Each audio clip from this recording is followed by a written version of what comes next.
Cheikh Ngom laa tudd chef de village Touba Ngomène. reboisement bi moom depuis daaw waxoon naa ne man projet yi nga andi yëpp bii moom a ci gënal waaye nag gisaguñ suñu bopp parce que reboisement bi li ci war ñoom dañ ko defagul parce que il faut nga boo reboiser da ngay protéger parce que fii daa bëri ay jur yu fii jaar da ngay protéger ba nga xamante ni musal ko ci yi koy ruur après di ko roose pour mu mën a màgg waaw ren nag andi nañu xëy na beneen daaw defoon nañu daanaka dafa échoué quoi parce que ñun gisuñu fi dara loo xamante ni lu taxaw la ren nag ñëw nañu ak beneen méthode parce que nee na andi nañ seen grillage andi arbre yi andi ay barre de fer yu ko mën a téye léegi bi moom am nañ ci yaakaar vraiment am nañ ci yaakaar trop te dëkk bi tamit ñu ngi séntu yaakaar bu bëree bëri léegi daal liñ ci yaakaar yàlla na ko yàlla def garab yi màgg xaajale ñu ak wàññi poussière bi bu mën a dem à 100% tamit wàññi ko mos 60% wala 70% poussière bi nga xam ne mooy dugg fii ci Ngomène parce que ñun fii poussière bi moom doy na waat boo fi dëkkul doo ko mën a xam fii na boo laloon sa lal darab nettoyé sa lal ba noppi boo nee ba bëccëg boo ñëwee boo laalee gis xam ne fii poussière dugg na fi xam nga poussière dafa neexul ak booy laal sa di nga xam ne fii yëpp daa poussière dara bi foo nga fëggaat ko sinon day am suuf guddeeg bëccëg noonu la ñuy nekkee guddi gi seen machines yi dañuy sab da ngay nekk sa néeg ñoo lay yee waaw parce que fii ne lu yëngu fii rek aw na ci dëkk bi parce que diggante miin bi ak dëkk bi daa matul 300 mètres ci la war a yem wala 400 mètres. kon daal reboisement bi ñëw na ci waxtoom. waaw yàgg nañ ko bëgg moom yàgg nañ ko bëgg loolu moom lu ñu dëkk bi yàgg bëgg la lu dëkk surtout man damaa defoon ne woon sax daa bokkoon ci seen étude environnementale mais nee nañu bokku ci lii ñoom ñoo ko initié pour def ko fi miir bi nag moom ñu ngi koy def bien wani vraiment dëkk bi yàkkamte nañ ko lool. am nañ benn commission boo xamante ni chaque mois bu nekk ñaari 2 mois yëpp daje nañu su premier samedi le mois daje nañu waxtaan ñu ngi ci tënk guñu li nga xamante ni mooy kii bi mais ñoom li wax ñoom tënk ko dañu ni ñoom ñu andi garab yi ñu andi protection bi ñu andi roose bi dinañ am fekkente ni dëkk bi da ca war a jël dëkk bi dina jël problème mu gardiennage beeg ak roose bi ñu ne li leen wax dañu ni dëkk bi bu koy jël tamit ñun duñ ko mën a jël ci loxoy nen parce que borom kër doo ko ni da ngay xëy fii te du am lu mu yóbbu këram waaw loolu ci lañ nekk ñoom nag nee nañu seen i kilifa la ñuy jël autorisation la ñuy wut. ba léegi daal ay leeral amagu ci. leeraguñu foofu moom leeragul na foofu mais bu ñu fëggee tamit ñu xam parce que ñoom dañu ni ñoom ñooy samp garab ñooy kii waaye dëkk bi war a protéger mais bu ñuy protéger ñun tamit dañuy protéger loo xamante ni nii mën nañu protéger sax waaye ci ay conditions la ñuy protéger parce que duñu protéger si Mali foro parce que borom kër doo ko xëyloo fii bis mu nekk. année passée nag amuñu woon bii xalaat année passée moom defuñu woon xalaat moom dañu defoon xalaatu jël ay gardiennage ñett parce que dañoo waxoon ni distance bi ça fait 1200 mètres la ñu wax la ñu reboiser daaw waaw bañ ko defee jël ay gardiennage yi ñetti nit lañ jël bon yenn saa yi xam nga rek sénégalais moom ba amul contrôle bu baax yenn saa yi du liggéey si te garab yi li koy yàq moom day dox ku dégg bëccëg lay dox waaye il faut moom ku fi nekk loolu moo manqué woon nag. dafa am ay projets yu ñu tënkoon ñoo waa Dangote lii ci la bokkoon comme li ñu wax sànq ci kii bi poulailler jigéen ñi ci la bokk ak sunu principal kii nag mooy forage bi ñu leen wax ne da ngeen ñu koy may leen ñu ko pour ñu mën a béy parce que dañoo am fii lu mat presque ay 150 hectares wala de plus yoo xamante ne nii dañ ci daa béy nawet te béyatuñ ci parce que mbéy léegi ndox lay laaj foofu la ñuy ñaan forage bi nag yàgg nañ koo ñaan quoi waaye xëy na ñu ngi ci am ay jéego parce que saa bu ñu dajee ñoom rek wax nañ leen ko ñu jox ci loo xamante ni dañ mën a xaarandi waaw parce que nee na forage bi dépendre ci ñoom mu nga dépendre ci direction Dangote deuxièmement tamit ci maire ñoom maire la ñuy waxal maire moo war a jël projet boobu jox ko Ngomène ci loolu la nekk daal mais ñu ngi ci am yaakaar nag waaw waaye dara sotteegu ci. taxawaay Dangote ci commune ci village bu Ngomène ndax rafetlu ngeen ko wala. waaw rafetlu nañ ko moom parce que ubbi nañ seen i bunt saa bu ñu leen fëggee moom vraiment ubbi nañu quoi liñ ci mën ñu ngi ko demee dafa am yoo xamante ne xam nga société da am yoo xamante ne nii ña fa nekk ñu ne ci mine bi ñoom dañ def seen i intervention yu ndaw yi waaye yu mag yi yëpp ci direction bi lay jógee balay egg mën koo demander ren mu am ñaaraat wala at door a ñëw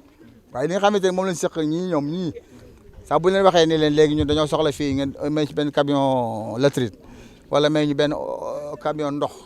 dañ koy indi rapidement loolu moom amul sax kii moom suñu diggante moom vraiment rafet na lool. Je m'appelle monsieur Leyti Ndiaye, je suis responsable donc de la mine de la cimenterie de Dangote. bésum tay bi comme ni ñu ko waxee ci nasaraan dafa nekk bés boo xamante ni dafa dugg ci semaine boo xamante ni dafa am solo lool ci suñu doxalin ndax bu ngeen xoolee ku ñëw samp sa usine di jaay produit ba mu munti doon la lay njëkk a yitteel normalement mooy la nga ciy gagné waaye la nga xamante ni moo ràññal la Dangote usine Dangote entreprise bi ak yeneen entreprise mooy ci suñu doxalin danu ni duñu xool la ñuy am rek ci usine bi dem suñu yoon waaye dañuy xool li nga xam ne nasaraan mu ngi koy wax développement durable mooy dañuy xalaat naka lañ mun def ba xalaat ëllëg ci suñu doxalin ak su li ñuy jëfandikoo ba nga xamante ni duñu yàq te danañu sàmm dundu doomu aadama yi waaye semaine bi dafa tourner exclusivement maanaam dañu jël lépp def ko ci naka la ñuy def ba sukkali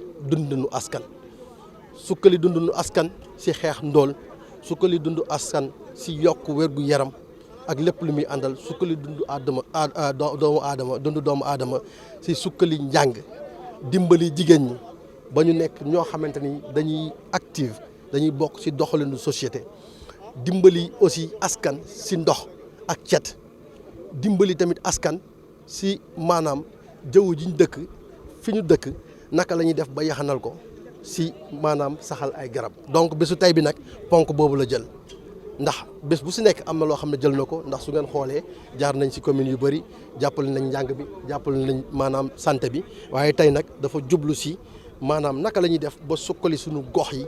ba nga xamante ni dañu jëmbat garab dundalaat suuf ndox am garab yi nag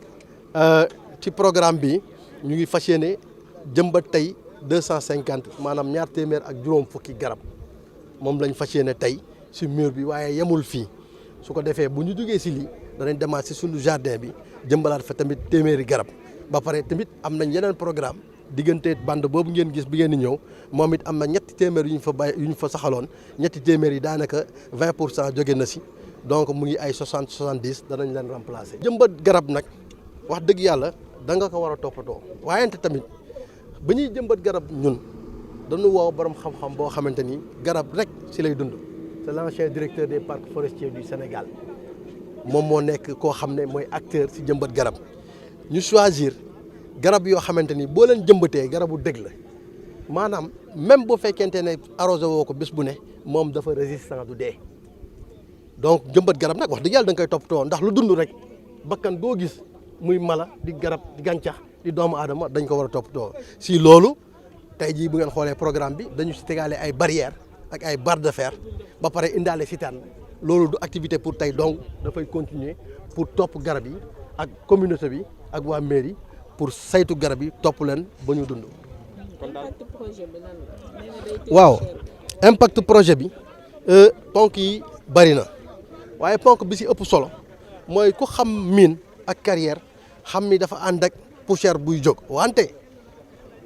il faut que ñu leeral foofu benn point bu am solo mooy société Dangote dafa yor mine ak carrière wante nag doxalinam wuute na ak société yi Sénégal yëpp ni ñuy doxalee ndax Sénégal société boo fi gis muy ubbi carrière wala mine di jël xeer bu dëgër daf koy toj ak explosif da koy bombardé mu toj bombardement boobu mu koy bombardé dafay def bruit bu fort ba pare dafay yëngal suuf si waaye nag dafay dégager poussière bu bari Dangote pour sóoraale askan wi Dangote jël décision entreprise bi ne man du ma def bombe damay dem jënd ji ay machines yu cher boo xoolee ñett yi ñu ci yor seeni prix ëpp na ñetti milliards ci francs CFA pour rek bañ a maanaam ak askan bi parce que loolu dañ ci waxtaan ak askan bi pour bañ a lor ci maanaam poussière donc nag jëmbat garab bi ñun waxuñu ne rek am nañ ay machines dañoo war a toog croiser les bras baax na léegi ñu ne déet nañ dolli donte poussière dafa jafee téye lu si munti jóg bu ko ngelaw li ëffee dana ñëw fii ñu ne nañ def benn muraille jëmbat ay garab yoo xam ne ëllëg dañuy njool nga xam ne danañ mën a téye poussière bi loolu benn la. ñaar mooy tey buñ gisee àdduna ni muy doxee ñu xam ne yaa ngi dégg ñuy wax déforestation mooy garab yuy dee yaa ngi dégg ñuy wax avancé désert mooy maanaam suuf su wow si désert gi nekk Mauritanie mu ngi avancé donc jëmbat garab dafay dimbali suuf si gën a nekk suuf soo xamante ni dana am gàncax daañu si mën a bay donc loolu tamit ponk gu am solo la jëmbat garab yi bu bëree tamit dafay indi taw donc garab tamit dafay indi ngelaw lu neex nga mën a nooy bu baax donc njëriñ yi bëri na te njëriñ yooyu bu ngeen xoolee fu ñu ko def wax dëgg yàlla askan gi la gën a jege sax que ñun fa ñu nekk. kon fi mu ne nii Dangote mun na dalal xelu askan wi. ne yéen yéenay toppatoo garab yi. waaw wax dëgg yàlla Dangote dana dalal xelu askan wi waaye Dangote si démarche ñun bi ñuy def ñun bëgguñu beddi ñun dañ bëgg si suñuy mbir yu ñuy def askan bi di si gis boppam mën nañu am nañu moyen ñëw ne ñun ñoo koy toppatoo waaye loolu doxalin boo xamante ni dana tax ay dëkkandoor dëkkandoor pour ñu déggoo bu ñuy def activité dañuy wootante ku si nekk dugal sa loxo ku nekk wax noo ko bëggee ñu sottante xalaat ñu jëfee xalaat yooyu noonu résultat bi nekk résultat boo xam ne pour ñëpp la loolu moo tax tamit duñ ko doxal ñun dong dañoo def commission boole si ñëpp pour que ëllëg lu munti xew ñu xam ne ñun ñëpp ñoo ko bokk xalaat nag du doy doomu aadama tey li ñu fi wax lépp soo xoolee xëy na waxi ni ute na waaye li boo koy tënk rek ñëpp dañoo bëgg mu baax discours yëpp si loolu la tourné donc ñun dañuy jël li positif si wax yi doomu aadama nag ku si nekk ak sa xadar ak sa bëgg li nga bëgg waaye li si am solo mooy ñëpp ñoo bokk li ñu bëgg mooy lii dox bis bu soobee yàlla daañu si def suñu kéemtu kàttan déggoo si ak waa dëkk bi pour mu dox. madame Maymouna Diagne ñu ngi ma jiitale réseau bi ñuy wax bi ëmb mbootaayu jigéen ñi ngir bëgg moom seen bopp fii ci Afrique tey jii nag Dangote ci turu madame Mbaye ñoo ñu fi woo pour ñu waxtaan ak jigéen ñi pour ñu yeewante suñu biir ci contenu local bi nga xam ne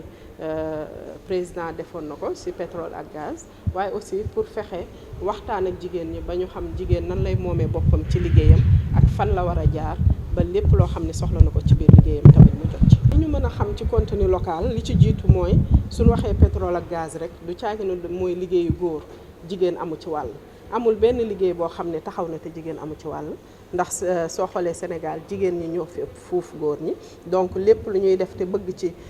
mu baax bëgg ci mu gën bëgg ci développement dëkk bi foog ñu boole ci jigéen ñi donc jigéen ñi foog ñu xam ñoom lan mooy seen wàll ci loolu ñu waajal ko ba su jotee ñu mën cee taxawaay bi ci bi leen ci ñëpp di xaare ndax yaakaar naa ni su président defee loi bu mel ni contenu local jiital na ci jigéen ñi nga xam ne am nañ ci wàll woo xam ne ñëpp xam nañ ko donc ñu ni jigéen ñi nga xam ne dañuy transformer di def lu mel ni fruits et légumes di def gàncax gi ñu toog waxtaan ak ñoom ñu mën a booloo xool li ñuy liggéey nan lañ ci war a amee certification këyit gi ñu ci war a am ba su bis jotee ñu soxla leen ñu mën a taxaw ak seen ay këyit ak seen produit yoo xam ne dina matale ci dëkk yi ñu ko soxla. ñu ngi am yaakaar ni suñu jotaay bi ñu toog tey nga xam ne ay jigéen ñu jàmbaar jigéen ñoo xam ne ñu ngi liggéey ci transformation ñu ngi liggéey ci yeneen wàll yoo xam ni lu ci nekk dañ koy def ngir jëmale seen kër kanam déjà jëmale seen dëkk ak seen gox ak seen réew kanam donc ñu ngi yaakaar ni suñu jógee ci fii am na ci jigéen ñoo xam ne am na ay jàngat yuñ ci def mais am na ci jigéen ñoo xam ne laaj na ñu former leen ci yenn mbir yi am na ñoo xam ne wax na lan mooy seen jafe-jafe ba seen liggéey fi mu tàmbalee booboog léegi jëmul kanam ñooñ tamit ñu war a xool seen jafe-jafe yooyu nan lañ ci taxawee ñun ak suñu naataangoo yi fi nekk muy maire Diass mu nekk adjointe maire Pout nekk madame Darviche aussi waaw yore moom tamit unité de transformation ak waa Kër Moussa Morolan ñun ñëpp ñu mën a toog ci benn table xool jafe-jafe yi jigéen ñi taxaw wax ko ni mooy seen jafe-jafe yi nan lañ koy saafara jigéen ñi ñu ngi leen di tàggatee ci façon bu nekk ak xeetu tàggat bu nekk waaye sooy tàggat nit tàggat ko ci la mu soxla fekk ko ci li nga xam ne ci lay liggéey nga tàggat ko ci ba pare soo ko tàggatee ba pare nga topp googu muy suivi bi mooy tax su ëllëgee li nga ci bëggoon nga am ko du nekk tàggat boo xam ne da nga ko fiy def rek mu nekk tur wi nga jox ko certificat bi su paree certificat yooyu ak tur woowu tëdd ci biir dina law te kenn du ci jariñoo donc lii débat la bu interactif mooy du formation boo xam ne dafa am kuy jàngale yore micro am taxaw fële dañoo toog ak ay jigéen ñoo xam ne yàgg nañoo def mbir ñu waxtaan suñu biir waxtaan boo xam ne kat ku ci nekk da nga naan man kat lii laa tàmbalee fii laa yem fii laa toll te lii laay wut ñu xool ñun ñëpp suñu biir ku ci nekk am na ci lu la yàlla may am na ci lu la yàlla dénk ñu xool loolu ñu koy saafara. di gërëm bu baax Dangote bi nga xam ne tey buñ fi taxawee ñoom ñoo tax ñu di leen ñaanal yokkute ba ñu yëkk waaye tamit di sant ki nga xam ne passé nañ une journée ak moom mooy Maimouna Diagne nga xam ne tey vraiment jàng nañ ci moom lu am solo donc lu ñu daje woon tey mu nekkoon sensibilisation sur les produits locaux ak contenus locaux bi nga xam ne peut-être am nañ ko mais xamuñu nuñ koy exploiter dajaloon fi tamit les femmes de la commune de Kër Moussé de Pout de Morolan et de Diass vraiment di sant aussi seen représentant seen présidente yi nga xam ne ñoom dañoo dajalee seen kàddu yëpp jox ma ko man mi nga xam ne peut-être mën naa wax ne maa ci gën a tuuti mais lépp luñ ciy mën a jàng rek moo ne ñeenti communes yooyu dañoo fas yéene taxaw nekk benn bokk ndey bokk baay lépp loo xam ne am nañ ko ci suñu biir ñu du ko exploiter du ko consommer balaa ñu koy jàllale feneen donc gis nañ ne ci suñu localité yi lu ne nga fi donc lu ne mën nañ ko fi am waaye nag dafa am nuñ koy amee mooy nag nuñ koy transformer ba ñun ñu jëriñoo ko loolu nekkoon na problème mais amoon nañ problème ci waxtaan yi fi jot a jëf ay problème matériel li nga xam ne mooy tax ba ñu soppi li nga xam ne moom lañ fi am donc soulever nañ fi ay problèmes yu bëri may mun a tamit jox nañu xalaat ba tey jii avec l'appui de Dangote mun nañu wax ne ci kanam localité bi dina gën a développer bu baax a baax ci wàllu transformation locale. bëgguñ see des ginnaaw parce que li fi ne suñu loxo la ne te mënuñu wax développement sans jigéen yi bokkuñ ci tey jii boo xoolee entreprise yi ci gën a bëri jigéen yaa nga fa. am na ñu ko wax sànq dañuy dem ci toolu jàmbur di fa béy ñu di leen fay ay loo xam ne amul solo te ñoom mun nañ ko defal seen bopp waaye lu ñu doon suñu problème moom naka la ñuy def ba loolu ñu moomal ko suñu bopp donc jigéen ñuy def transformation bi mun naa wax ci céréale bi donc dugub boobu jigéen yee koy defar jigéen yi mun nañ ko béy ñii bu ñuy béy ñii di ko transformer ñii di ko jaay ñii di ko consommer gis nañ fi jigéen yoo xam ne aussi ñu ngi transformer tomate bi nga xam ne dafay yàqu am na période boo xam ne tomate bi bu fa tolloo dafay bëri dafay yàqu donc am na jigéen ñu koy transformer mango bi nga xam ne boo ñëwee ci côté Pout côté Diass mango bi dafa bëri léeg-léeg day am période boo xam ne dafay yàqu donc ñoom xam nañu nu ñuy def ba mango boobu période boobu bu jotee ñu mun koo conserver lu yàgg mooy ñu transformer ko def ko ay marmelade def ko ay séchage mais jigéen yi ba léegi dañoo amoon problème ci ay matériel waaye Dangote am nañ yaakaar ci moom ne liñ fi jot a génnee tey ci ay soxla yëpp dinañ ci gunge ba ñu am ci ay solution pour jigéenu localité yooyu mën a développer bu baax a baax. Dangote mënoon naa bañ a wax parce que maire bu solee tisetu Dangote ça veut tout dire bu kontaanul woon du ko def defe naa ni nag maire moom war ngeen a xam lu la si moom mën nañ koo wax lu la moom si moom ba mu des nag ñàkk mën a solu donc bu ñëwee tey sol tisetu Dangote dama yaakaar ni li tax ma def ko mooy xol bi li si nekk mënuma koo génne il fallait que ma manifester ko ak neneen te li ma ko mënoon a manifester rek mooy sol t-shirtu Dangote waaye li ma gën a neex si t-shirtu Dangote bi mooy monsieur en fait madame Mbaye yow ak délégation bi Ousmane xool leen si kanam xool si gannaaw fépp Dangote t-shirtu Dangote rek ngeen gis dam daan jox gars yi t-shirt yi ñu dem denc ko si biir kër yi mais bii yoon dañ leen koo jox ñu ñëw indi ko sol ko ñëw si manifestation bi loolu aussi kontaan nañ si lool bu ko defee di wax waa Dangote que di kontaan nañu si yéen li ngeen def si Pout gis nañ ko waa Pout gis nañ ko buñ ko doon lim fii ba timis du jeex parce que école bi tey moo mujj muy école primaire ngeen tabax ko 6 classes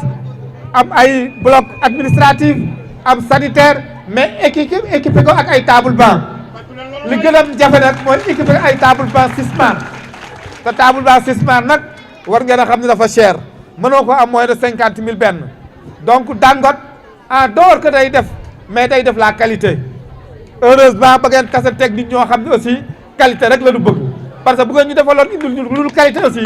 bu ngeen deful naan ñu sànni xeer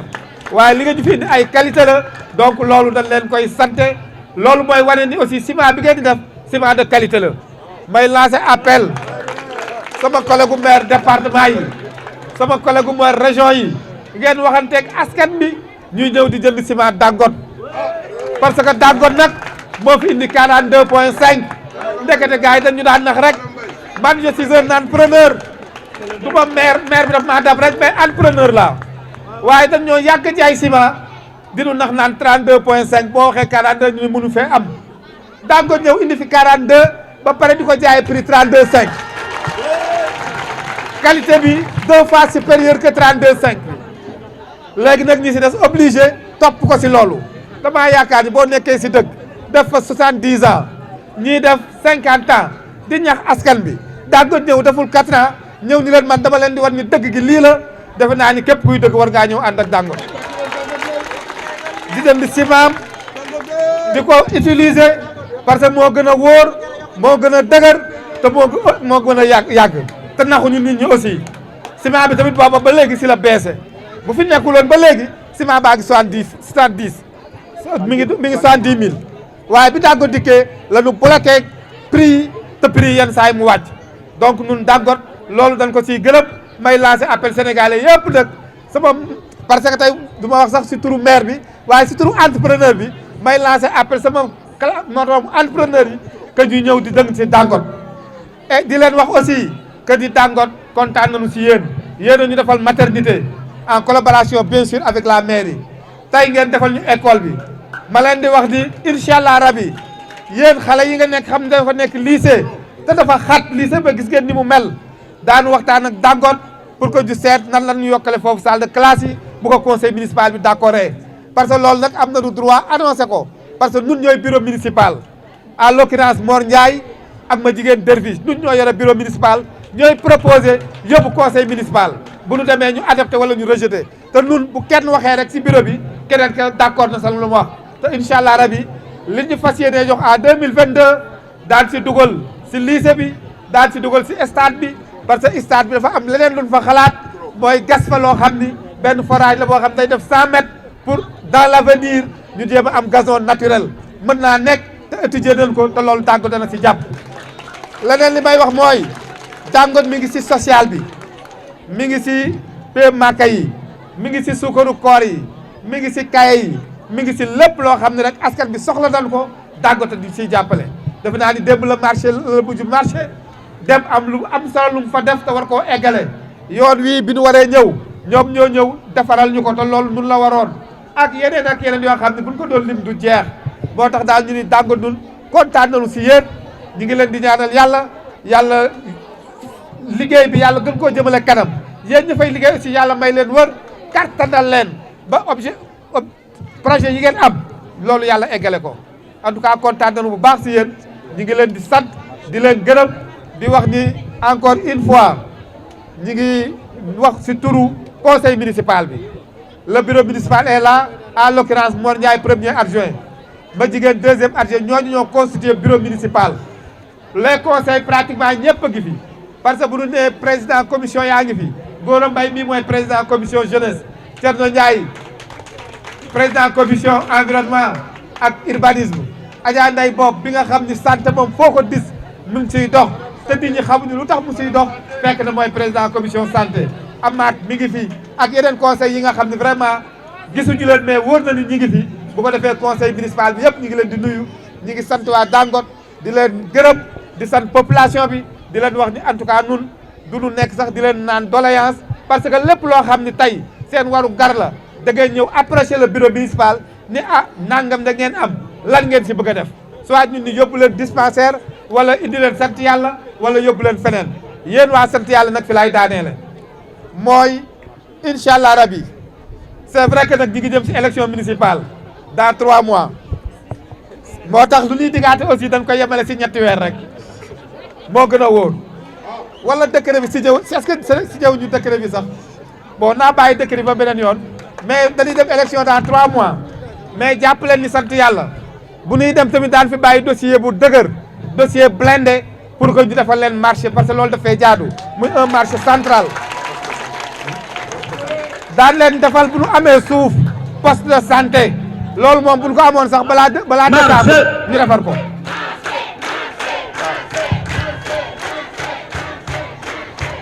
aywa sant yàlla xam nañ ni wax ngeen ko électrification bi ñëw na ndox mi ñëw na waaye des na incha allah rabi balaa décembre bala ñoo dem élection balaa décembre ndax daan fi toog duñ fi toog loolu yàlla la wóor waaye ndox mi dana mat courant bi dana mat leneen li ngeen soxla te ngeen wax ñu ko incha allah rabi loolu daan ko matal ba lu ngeen fee jógee loola nag li tax ñu def ko on l'a pas fait pour des raisons politiques c'est-à-dire un maire dafa war a am vision qu'est-ce que ça veut dire vision un maire dafa war a jege population maire warul tëdd rek ci biir bureau wala tëdd këram waaye dafay dem ci quartier au fond de Pout dem sant yàlla dem Tamba dem cité Gora Diop dem cité Aleba dem biir sa kaw Kër Seydou seet lan moo fa manqué lan moo fa am nga jëm koy saafara loolu mooy suñu point fort mooy tey duñu xaar population bi naa ñu fii amul lamp wala fële amul ndox fépp ko ak fépp koo xam ne am na ay problème rek xam nañ ko maîtriser nañ ko te ñu ngi siy jéem a fexe ay pexe. remercier waa Dangote ci lu ñu def dafa méngoo ak suñu bëgg-bëgg dafa méngoo ak bëgg nguur Sénégal parce que su doon sago nguur Sénégal fépp fu am quartier fépp fu am dëkk ñu tabax fa école doom yi jàng loolu moo ñu tax a jóg ñun éducation nationale. Dangote partenariat avec la mairie de Pout tabax nañu fii classe ñu équipé ko donc ñun lañ ko defal mais en tout cas délégation Dangote war ngeen kontaan parce que lu école laaj waa sant yàlla def nañ ko parce que on dit l'école de la communauté aujourd'hui on a vu la communauté. Il y a les jeunes, il y a les femmes Badiane Gok, il y a association parents d'élèves CGE ñëpp teew nañu ñëpp lii jaataay bi dafa wane ne kontaan nañu loolu lu baax la ma teg ci lu ngeen defar kontaan na waa Dangote lu ngeen def baax na maa ngi ñaan monsieur le maire ak waa sant yàlla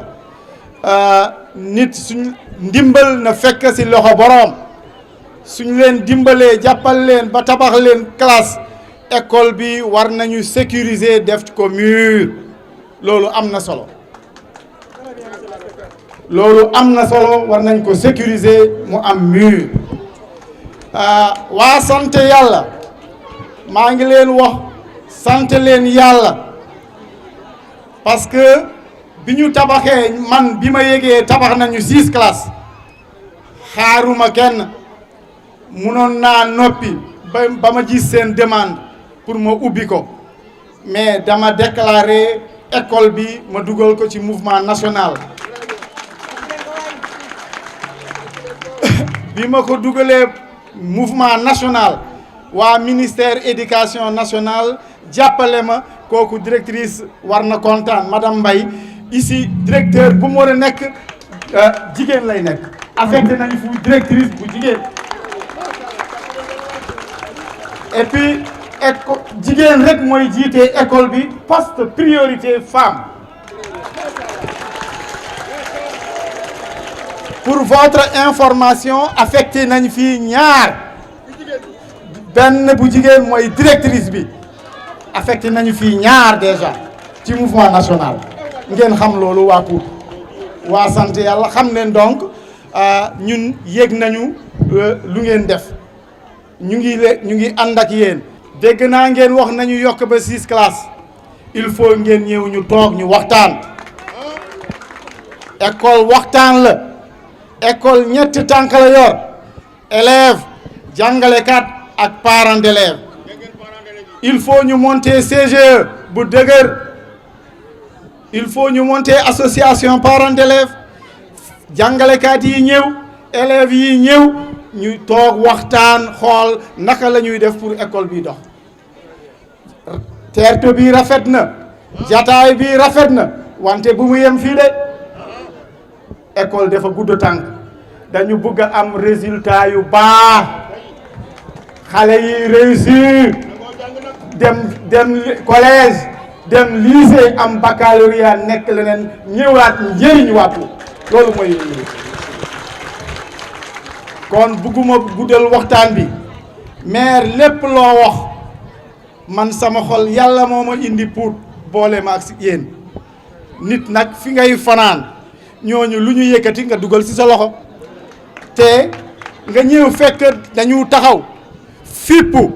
bëgg tekki man kuy tekki rek laay àndal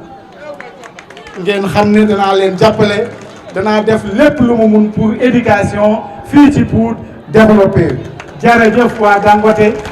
maa ngi leen di soog a xam maa ngi leen di soog a gis wante dégg naa li ngeen def ci département Pout ci département de Thiès xam ngeen vraiment njëriñu éducation. Chers notables, chers collègues de Dangote, nous sommes particulièrement heureux de nous retrouver parmi vous cet après-midi à l'occasion de cette dernière journée de la Sustainability Week 2021. C'est-à-dire une semaine entièrement consacrée au développement durable, officiellement lancée à l'usine mardi dernier, le 28 septembre. Cette étape-ci, dans la commune de Pout, marque le point d'orgue de l'événement. Auparavant, lors de ces 3 derniers jours,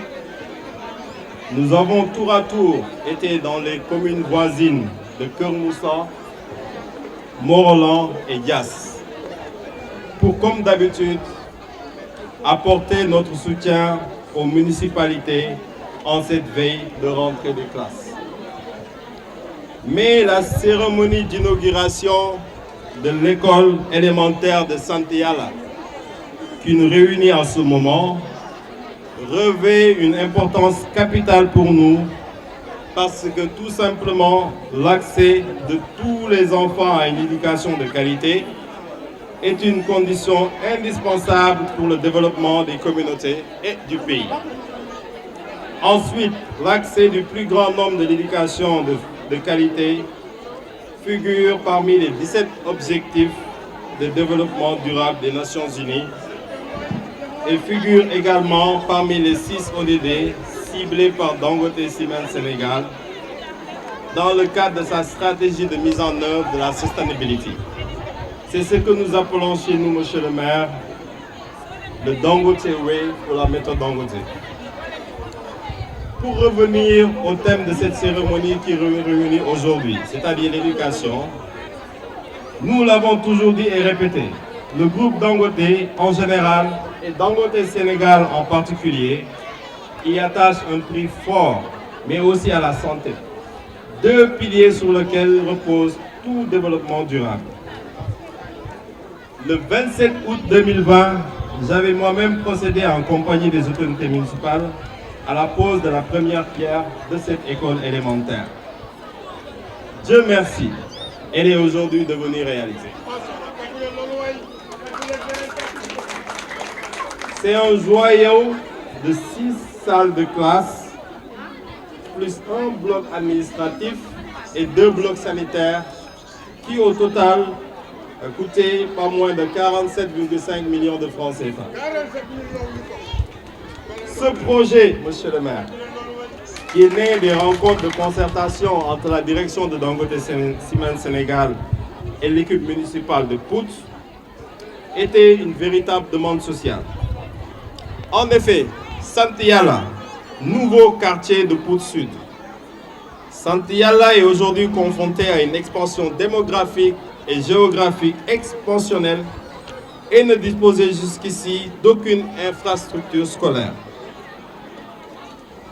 Les 5 écoles élémentaires de Pout sont tous situées dans la partie nord de la commune. Pour se rendre à l'école, les écoliers étaient obligés de traverser toujours la route nationale. Vous comprendrez aisément, monsieur le maire, que pareille situation représentait un danger puisque le trafic est particulièrement dense dans cet axe routier. Cet établissement scolaire permettra également à ses futurs élèves de pouvoir suivre les apprentissages dans leur milieu naturel, donc dans de meilleures conditions. Nous sommes donc plus que jamais déterminés à accompagner le monde éducatif dans les 4 communes. La preuve, en juin dernier, nous avons lancé les travaux d'extension des lycées de Diass, de Toglou, pour un montant de plus de 34 millions de francs CFA. Hier, Monsieur le maire, nous avons remis 4 bourses d'excellence promises aux 4 meilleurs bacheliers de Pout, de Keur Moussa, de Diass et de Morolan. Au cours de ces 3 jours de Sustainability Week, nous avons aussi procédé à la distribution de plus de 20 000 cahiers aux différentes municipalités afin de leur venir en aide en cette veille de rentrée des classes. Au total, Monsieur le maire, Dangote aura investi ces dernières années plus de 250 millions dans la construction uniquement d'infrastructures scolaires dans la zone. Pour conclure, je ne saurais terminer sans pour autant adresser mes plus vifs et sincères remerciements à tous ceux qui se sont investis pour la réussite de cette Sustainability Week. Je voudrais commencer par la Direction générale pour son appui constant. Mention spéciale aussi à tous les volontaires de Dangote Cement Sénégal, venus de tous les départements. Comme vous le savez, la participation aux activités se fait sur la base uniquement du volontariat. Mes remerciements aussi vont également à la presse, nos chers amis journalistes, nos partenaires habituels qui vulgarisent avec talent et générosité tout ce que nous sommes en train de faire. Mes remerciements également aux élus locaux et aux populations qui, à chaque étape de nos visites, ont bien voulu nous ouvrir leurs portes et leurs cœurs. Lu ñu fi dajale tey mooy inauguration wu école primaire bu Sant Yàlla yi nga xamante ne ñi ngi posé woon première pierre daaw ci période août. Dangote xam nañ ne chaque année day organiser lu ñuy wax semaine du développement durable si la ñuy profité di dem di waxtaan ak population yi di leen yóbbul lu seen i ndimbal ak di waxtaan ak ñoom ci ay aspects yu bëri. École élémentaire bu ñu inauguré tey te financé ko pour 47,5 millions mi ngi am 6 salles de classe, benn bloc administratif, 2 blocs sanitaires. Et projet bi lu ko wund mooy waxtaan bu société Dangote def ak conseil municipal bi ci cadre de concertation bu ñu teg moom moo joxe projet wu def école élémentaire Sant Yàlla loolu ci mairie de Pout la jógee parce que tout le temps dañuy waxtaan ak ñoom pour ñu wax ñu lan mooy seen priorité ak seen projet ñu accompagner leen ci loolu moo indi woon ñu tabaxal leen maternité fële sa Pout tey école élémentaire ëllëg tamit ñu ngi waxtaan sànq monsieur le maire wax na fi ay projet yoo xamante ne ñu ngi waxtaan ak ñoom pour accompagner leen parce que lii tàmbali rek la lii ñëw mi ngi ci kanam te yàlla nañu fi yàlla bàyyi ba ñun ñëpp ñu fekkee ko te ñu ñaan aussi monsieur le maire fekkee ko déwén en tant que maire. ñi ngi aussi jox ay bourses d'excellence les 4 meilleurs bacheliers démb lañ leen ko jox les 4 meilleurs bacheliers yu nekk ci 4 communes yi désormais dañ leen di jox ay bourses d'excellence et loolu c'est pour plusieurs années pour accompagner leen.